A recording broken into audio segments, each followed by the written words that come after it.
예수님께서 제자들에게 물으신 질문이 있습니다. 너희는 나를 처음에 너희가 사람들이 나를 누구라냐 이렇게 먼저 물으셨거든요. 사람들은 나를 누구라고 하느냐.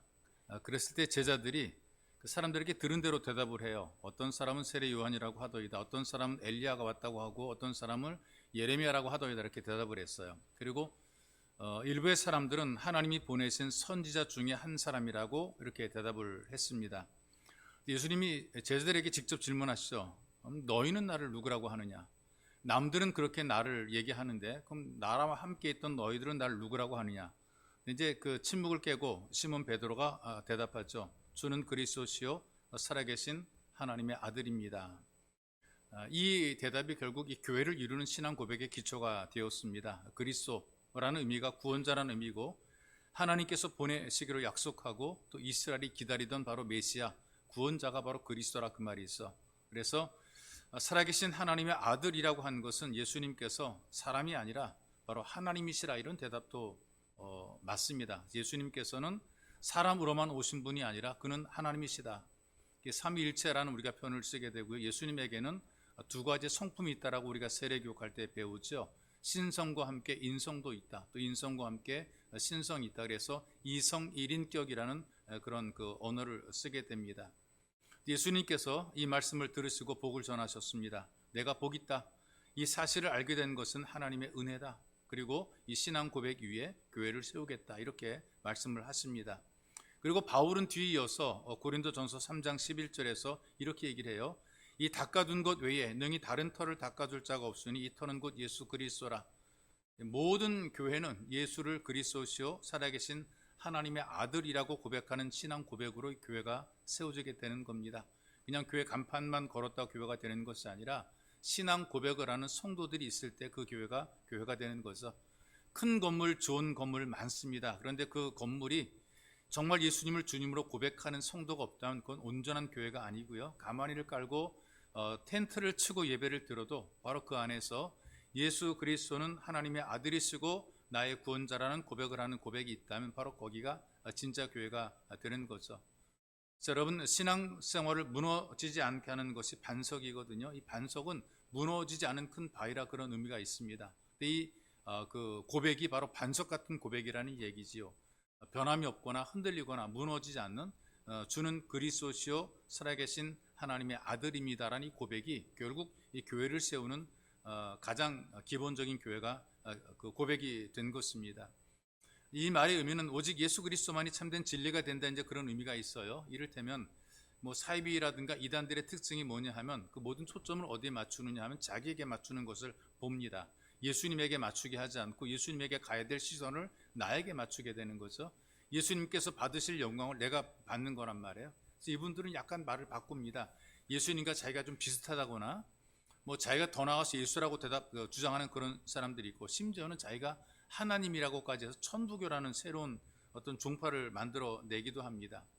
그리고 복을 주고 생사 여탈권이 자기에게 있는 것처럼 이야기를 합니다. 영적인 사기꾼이죠. 모든 생사 여탈권은 하나님에게만 있습니다. 만복의 근원도 바로 하나님께 있습니다. 그래서 모든 복의 근원이 하나님이시고 생명의 삶과 참 그 죽음을 주관하시는 분이 바로 하나님이신데 뭔가 자기가 권위를 가지고 뭔가 내가 할 수 있다라고 얘기하는 이 자체가 영적인 사기꾼이 되는 거란 말입니다. 그래서 우리들은 여러분들이 들어야 될 메시지는 오직 예수 그리스도만이 우리의 구세주자라 이 말씀을 들어야 되고 여러분들이 관심 가져야 될 것은 오직 예수님입니다. 예수님만 바라보고 예수님만이 진리가 된다는 바로 이것이 가장 소중하다는 것을 여러분들이 알아야 돼요. 제가 오전에도 말씀드렸지만 제자들에게는 예수님께서 능력을 부어주어서 그 병도 고치게 하시고 귀신도 쫓겨나가게 하시고 그 전도할 때 이런 체험들을 하게 만들었습니다. 제자들이 기분이 업이 되었을 때에 예수님께서는 그렇게 막 좋아하는 그들에게 좀 찬물을 끼얹는다는 그런 그 말씀을 하셨어요. 그러니까 좀 뭔가 그들의 분위기를 좀 가라앉히는 말씀을 하셨거든요. 앉혀놓고 그들에게 얘기를 합니다. 얘들아 너희들이 나가서 귀신이 쫓겨나가고 병 고치는 것으로 기뻐하지 말아라 이렇게 얘기를 합니다. 그런 것 때문에 기뻐하지 말아라. 왜냐하면 너희들의 이름이 하늘에 기록된 것으로 기뻐하라. 뭔가 보여지는 대단한 것보다 우리의 이름이 하나님 나라 생명체에 기록된 것으로 기뻐하라는 것이라 그 말입니다. 그런데 여러분 보십시다. 그렇게 대단하게 역할했던 제자들도 뭐 귀신 쫓아내고 병도 고쳤는데 자기를 찾아온 이 간질병 걸린 아이를 고치지 못하고 진짜 제자냐 아니냐, 이 병도 고치냐 못 고치냐, 이제 그런 망신을 당했잖아요. 근데 변화산에서 내려오신 예수님께서 그 치유하신 이후에 속상함 때문에 예수님에게 물어본 것입니다. 전에는 되는데 지금은 왜 안 됩니까? 그랬어요. 전에는 지금 왜 안 됩니까? 예수님께서 말씀하시기를 너희가 고치지 못한 것은 믿음이 없기 때문이고, 두 번째로는 기도하고 금식하지 않았기 때문에 그렇다, 이렇게 대답하는데요. 이걸 종합하면 이렇게 얘기할 수가 있습니다. 네가 고치는 게 아니다, 네가 하는 게 아니다, 하나님이 하시는 거다, 그걸 얘기해 주는 거예요. 사람들은 자기가 뭔가 좀 어떤 일을 하나 해놓고 내가 능력 있는 것처럼 착각하는 경우들이 많이 있거든요. 그렇지 않습니다. 모든 것은 하나님께서 하시는 것입니다. 하나님께서 영광을 받으셔야 되고, 하나님만이 능력자이시며 하나님만이 우리의 모든 것의 주인이 되시는 분이죠. 그래서 우리가 예수 믿으면서 열심히 믿고 충성하고 잘하는 것 정말 자부심 있고 좋은 일이기도 하지만 늘 조심하고 겸손해야 될 이유가 있습니다. 예수님의 말씀을 우리가 들을 필요가 있는데요. 나더러 주여 주여 하는 자마다 천국에 다 들어갈 것이 아니요 다만 하늘에 계신 내 아버지의 뜻대로 행하는 자라야 들어가리라 그랬어요. 천국에 들어가는, 구원받는 중요한 요소가 어떤 것인가? 뭐 주여 주여 하면서 신앙 고백하는 거, 이게 중요한 것이 아니란 얘기죠. 그러니까 뭐가 중요하냐? 아버지의 뜻대로 행하는 것이 중요하다, 그 말입니다. 그러면서 주님이 더 충격적인 말씀을 선포하시는데요. 그날에 마지막 때에 또는 죽어 하나님 앞에 서게 되었을 때에 사람들이, 그것도 이렇게 표현합니다. 많은 사람이라는 표현은, 많은 사람이. 이런 것들이 어떻게 보면 되게 좀 충격이기도 하고 압박이기도 하고 부담이기도 합니다. 그날에 많은 사람이, 소수가 아니란 얘기죠. 주여 주여 이름을 불렀던 사람들 가운데 많은 사람이, 예수를 믿는다고 고백했던 그 사람들 가운데 많은 사람이, 교회를 다닌다고 했던 사람들 가운데 많은 사람이 나더러 이르되 주여 주여 우리가 주님의 이름으로 선지자 노릇을 하며 주님의 이름으로 귀신을 쫓아내며 주의 이름으로 많은 권능을 행치 아니하였나이까. 우리가 주님으로 이런 행세를 했는데, 주님으로 우리가 직분도 가졌는데, 주님으로 우리가 일도 많이 하고 봉사 충성했는데, 근데 이게 무슨 소리입니까? 그때 예수님께서 이렇게 또 밝히 말하되라는 표현을 밝히 말하되 내가 너희를 도무지 알지 못하니 불법을 행하는 자들아 내게서 떠나가라, 이렇게 얘기하고 있어요. 요즘 말로 나는 너를 1도 모른다, 그 말이거든요. 불법을 행하는 자들아 내게서 떠나가라. 이게 참 되게 충격적인 얘기란 말씀이죠. 우리가 주님의 이름으로 다 했어요. 이 사람들이 그걸 자기들이 생각에는 다 주님의 이름으로 한다고 생각한 거 아니겠어요? 나 주님의 이름으로 했다, 나 주님의 이름으로 직분 가졌다, 나 주님의 이름으로 일했다, 나 주님의 이름으로 뭐 어떻게 능력을 행했다, 이렇게 얘기를 했단 말이죠. 그런데 주께서는 난 너 1도 모른다, 이렇게 얘기를 한단 말이죠. 아니, 선지자, 요즘 말로 목사도 했고 능력자로 귀신도 쫓아냈고 주님의 이름으로 권능을 행했는데 이건 별로 중요한 게 아니다. 뭐냐? 아버지의 뜻을 행하라, 이렇게 말씀을 하고 있어요. 그러니까 아버지 뜻이 도대체 뭡니까? 여러분과 제가 행해야 될 아버지의 뜻이 어떤 것인가? 여러분 성경에 보니까 이것을 예수님께서 밝혀주시더라고요. 요한복음 20장 30절 31절의 말씀에 이렇게 얘기를 합니다. 예수께서 제자들 앞에서 이 책에 기록되지 아니한 다른 표적도 많이 행하셨으나, 성경에 다 담지 못할 일들을 행하신 겁니다. 다양한 역사와 능력을 보이신 분이란 말이죠. 그런데 오직 이것을 기록한 것은, 요 정도만 기록한 것은 너희로 예수께서 하나님의 아들 그리스도이심을 믿게 하려 함이요 또 너희로 믿고 그 이름을 힘입어 생명을 얻게 하려 함이라. 이것이 하나님의 뜻이란 말이죠. 아버지 뜻이 어떤 것이냐? 예수를 믿고, 다른 것을 믿는 것이 아닌 예수를 믿고 예수를 믿는 믿음으로 멸망치 않고 영생을 얻게 하는 것이 아버지의 뜻이라 얘기를 한단 말이죠. 그러니 하나님의 뜻이 어떤 것이냐? 믿는 것입니다. 이 믿음을 가지고 살아가는 것, 그리고 이 믿음만 가지는 것이 아니라 계속 믿음이 동행이 되어서 영생까지 가는 바로 그것이 아버지의 뜻이라, 그 말이죠. 요한복음 15장 5절에 이렇게 말씀하십니다. 나는 포도나무여 너희는 가지니 그가 내 안에 내가 그 안에 있으면 이 사람은 과실을 많이 맺나니 나를 떠나서는 너희가 아무것도 할 수 없습니다. 여러분과 제가 예수 그리스도를 떠나서는 할 수 있는 것이 아무것도 없다는 얘기입니다.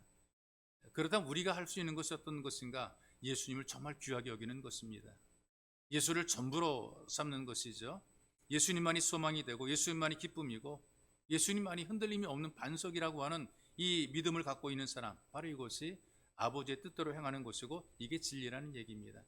내 인생의 전부는 예수 그리스도, 내 인생의 소망도 예수 그리스도, 내 인생의 영원한 동반자 바로 예수 그리스도, 나는 그 예수와 동행하리라, 이런 마음을 가지고 살아갈 때에 이것이 진리를 믿는 믿음이 되는 것이고 이것을 하나님이 기뻐하신다, 그 말입니다. 여러분들, 우리는 이런 부분들에 대해서 좀 많이 좀 느슨해졌어요. 예수님이 전부인 것처럼 생각하지 않고요, 삶에 많이 노출이 돼 있잖아요. 그러다 보니까 다른 일들이 너무나 많이 우리들로 하여금 예수님께 가는 것을 막고 가리고 또 예수님께 높이는 그 일에 대해서 우리가 방해를 받고 있는 것을 목격을 하게 되고 여러분들이 마음으로 경험하는 것입니다. 정말 전부 예수님이 내 인생의 전부냐?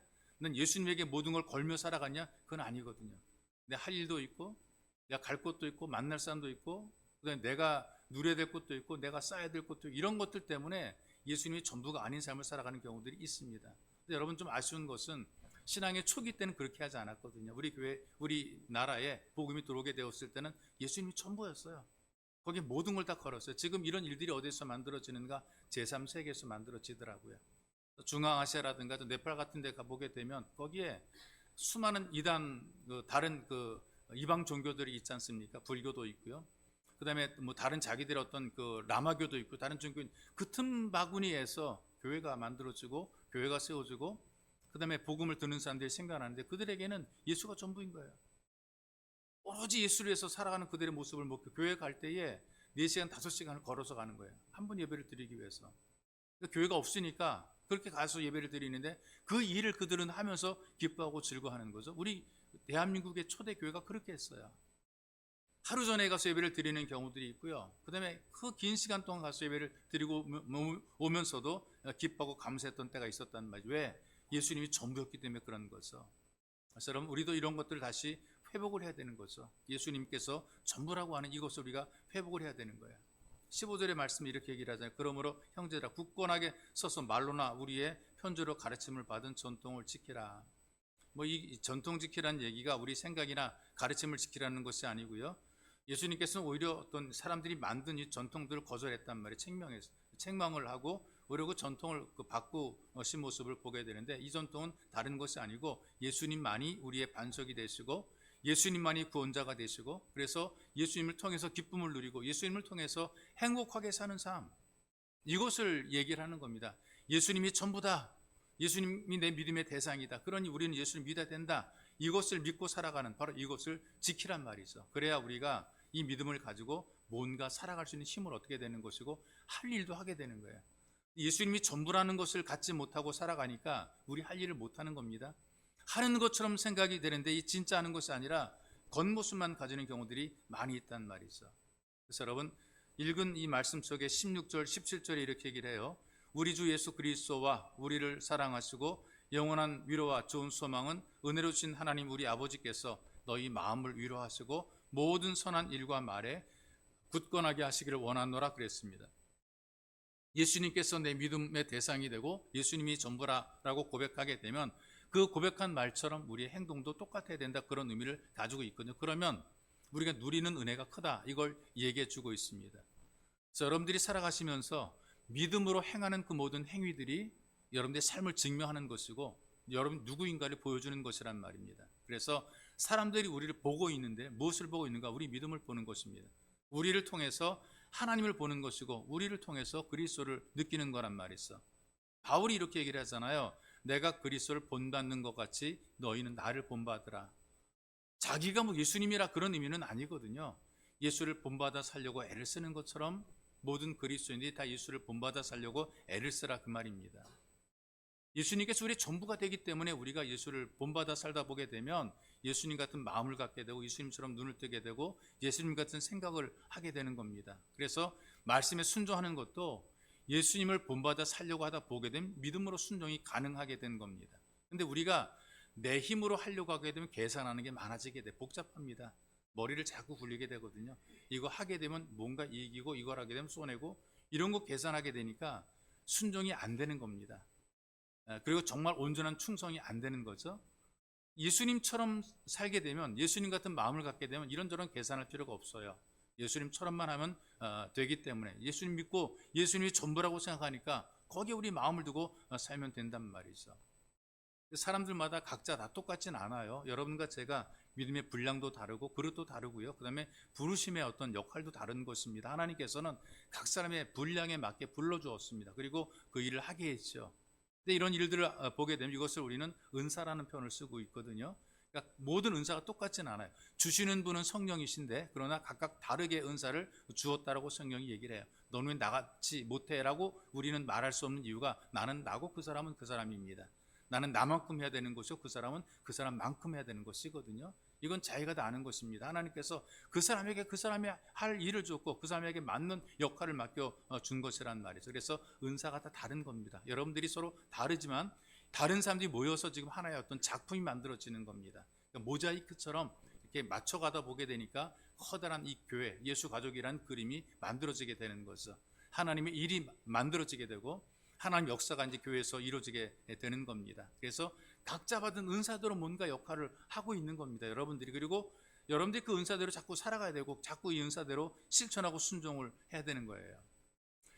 종종 그 친구라든가 동료들과 함께 이제 어울려 식사를 하게 되는 경우들이 있지 않습니까? 여러분들이 아마 그런 모임들이 있을 거라고 생각이 되는데요. 그런데 식사할 때에 그 식사값을 꼭 돈 많은 사람이 내는 것은 아니잖아요. 여러분들 경험하는 느낄 때 어떻습니까? 돈이 많다고 돈 많은 사람이 계속 돈 내는 거 아니거든요. 늘 내는 사람이 내는 경우들이 훨씬 더 많다는 얘기입니다. 늘 내는 사람이 돈을 내는 경우들이 많아요. 거의 내는 사람들이 거의 내는 경우들이 꽤 있단 말이에요. 이것도 은사입니다. 아무나 그런 마음 그런 생각 못 하거든요. 누군가를 내가 대접하고 주고 싶다. 누군가를 섬겨주고 싶다. 그래서 내는 거예요. 돈이 많아 내는 게 아닙니다. 받은 바 은사가 그런 섬김의 마음이 있어서 기쁘게 자원해서 낸단 말이죠. 아무나 다 똑같이 그런 마음을 갖고 있는 사람은 아닌 거예요. 그 모임 가운데 그 사람은 그런 마음을 갖고 있습니다. 여러분 교회에서도 마찬가지예요. 은사가 다 다르기 때문에 부자라고 더 많이 헌금하는 거 절대로 아니거든요. 그럼 가난하다고 그래서 덜 내는가? 그것도 아닙니다. 부자라고 많이 내고 가난하고 덜 내고 그런 것도 아닙니다. 받은 바 은사대로 헌신하고 충성하는 모습을 보게 돼요. 자기 믿음의 분량대로 헌신하는 모습을 목격을 하게 돼요. 많다고 적다고 이런 것이 아니라 본인 받은 바 은사대로 헌신하는 것을 봅니다. 그 시간도 마찬가지입니다. 시간이 많이 있기 때문에 오래 교회에 머물러 있는 것 절대로 아니거든요. 시간이 많기 때문에 교회에 오래 머물러 있는 것도 아니에요. 시간이 다 같이 없음에도 불구하고 그래도 예배의 자리를 찾아오고 교회에 머물러서 일하고 섬기는 모습을 보게 돼요. 은사입니다. 이게 자기 마음으로 안 돼요. 은사니까 감당하게 되는 거죠. 또 이런 경우를 목격하잖아요. 건강하다고 더 많은 일을 합니까? 건강하기 때문에 열심히 일합니까? 그것도 아니거든요. 약한 분들이 계시거든요. 약하기 때문에 그렇다고 일 못하는 것도 아니란 말이죠. 우리가 바라볼 때에 약해서 좀 그런데 우리가 볼 땐 그런데 그 사람 약한 가운데서도 섬기더라고요. 약한 가운데서도 일하더라고요. 은사거든요. 하나님이 그에게 그런 은사를 부어준 거란 말이죠. 건강해도 이상하게 일을 못하는 분들이 많아요. 그런데 약함에도 불구하고 약함을 끌어안고 봉사하고 섬기고 충성하고 일하는 사람들이 꽤 있는 것을 보게 되면 하나님께서 준 은사대로 쓰임받게 되는 것입니다. 그런데 중요한 건 이겁니다. 내가 어떻게 주님의 사랑을 실천하고 내가 어떻게 믿음으로 살았는가? 남들이 나를 보고 있다는 얘기죠. 나를 통해서 예수님을 발견하게 됩니다. 나를 통해서 신앙을 배우게 되는 거란 말이죠. 우리가 살아갈 때에 각자에게 주어진 은사대로 열심히 섬기면 오직 예수님께서 전부라는 그런 믿음을 가지고 섬기게 되면 각자의 은사를 따라서 역할을 하게 되고 그리고 사람들에게 도움과 유익을 주는 저는 대체 불가 인물이라는 표현을 종종 쓰게 된 너 없이는 아무도 할 수 없다라고 한 대체 불가 인물 좀 우리 그리스도인들이 이런 인물이 되었으면 좋겠어요. 교회에서뿐 아니라 사회에서도 마찬가지입니다. 당신은 탁월한 사람, 당신이 없으면 일이 안 돼. 대체 불가 인물 이런 존재로 있을 때 존재감이 있는 거예요. 사람이 참 대단해 보이는 거란 말이죠. 내라고 하는 나라는 존재를 누가 대체하겠습니까? 대체가 안 되는 거거든요. 그런데 뭐 내 있으나 마나한 존재가 되면 막 다 대체가 되는 거 쓸모없는 존재가 돼버리는 거예요. 나라는 존재가 있으나 마나한 존재가 아니라 꼭 필요한 사람, 있어야 될 사람으로 존재하는 것 바로 이것이 우리가 은사를 받은 바대로 역할을 감당할 때 이런 일이 만들어지게 돼 있어요. 우리가 하나님께 받은 바 은사를 빨리 발견하고 그리고 내가 잘 모른다 할지라도 나는 오직 주님만 붙잡고 살겠다, 동행하겠다라는 그런 마음을 가지고 살다 보게 되면 어딘가에서 뭔가 터지게 돼 있어. 이것 아니면 다른 곳으로도 만들게 돼 있단 말이죠. 오래전입니다. 한 20, 30년 전에 신학 공부를 하던 신학도가 있었거든요. 열심을 가지고 교회에서 봉사하죠. 신학교 갔다는 얘기는 남단이 열심히 있다는 거 아니겠어요? 이분의 마음은 이런 뜨거운 마음이 있습니다. 가난한 사람들을 위해서 내가 열심히 복음을 전해서 그들에게 구원을 선포하겠다. 예수님을 전달하겠다. 네덜란드 사람이거든요. 근데 이분이 런던에서 그림 파는 회사에 취업을 하게 됩니다. 그리고 자기가 그 안에서 전도자가 되어야 되겠다고 결심을 했고요. 나름대로 열심히 설교를 하게 되는데 설교를 듣는 성도들이 수근수근거려요. 어쩜 저렇게 설교를 못할까? 설교를 못한다 그래서 성도들이 그 설교 안 들으려고 그래요. 그리고 교인들이 설교를 못하는 사역자로 비판하니까요. 교회 지도부가 이 사람을 사역자로 강단에 세워주지 않았습니다. 믿음이 충만했던 이 젊은이가 좌절하고 절망감에 빠졌습니다.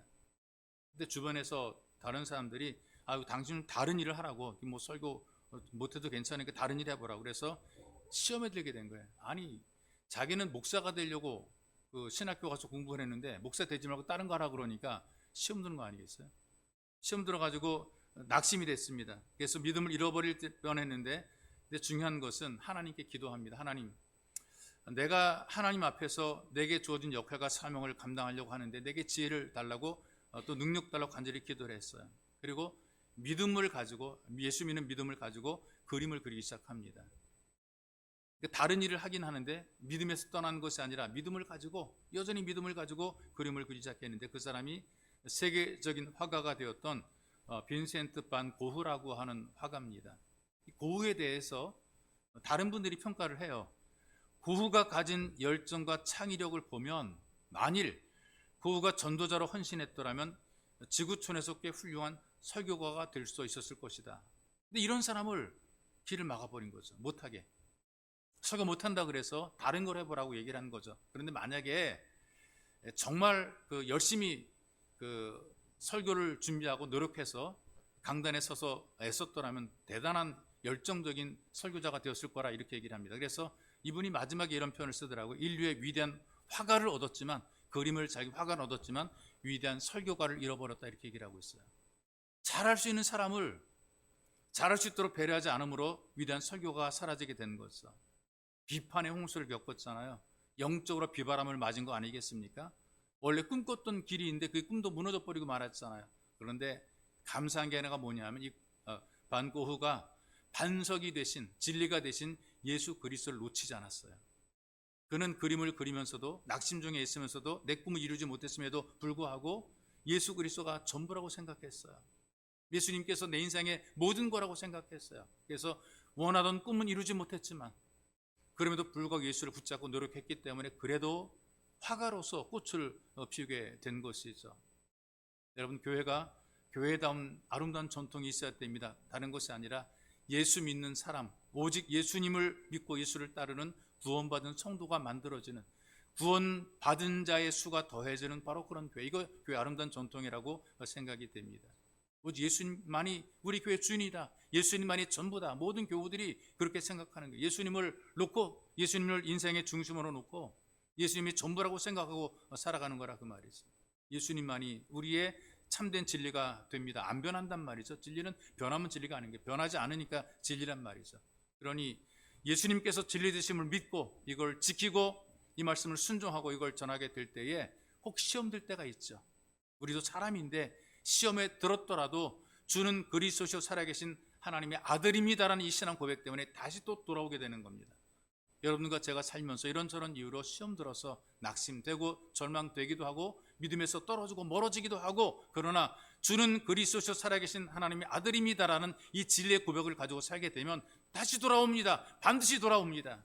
교회를 세우는 일꾼이 되는 것입니다. 그런 진리 안에서 더 굳건하게 세워주는 예배자들이 되시기를 주님의 이름으로 축복합니다. 참으로 존귀하신 주님, 예수님께서 우리와 함께 하시는 것이 얼마나 큰 복이고 얼마나 큰 행복인지 너무나 고맙고 감사합니다.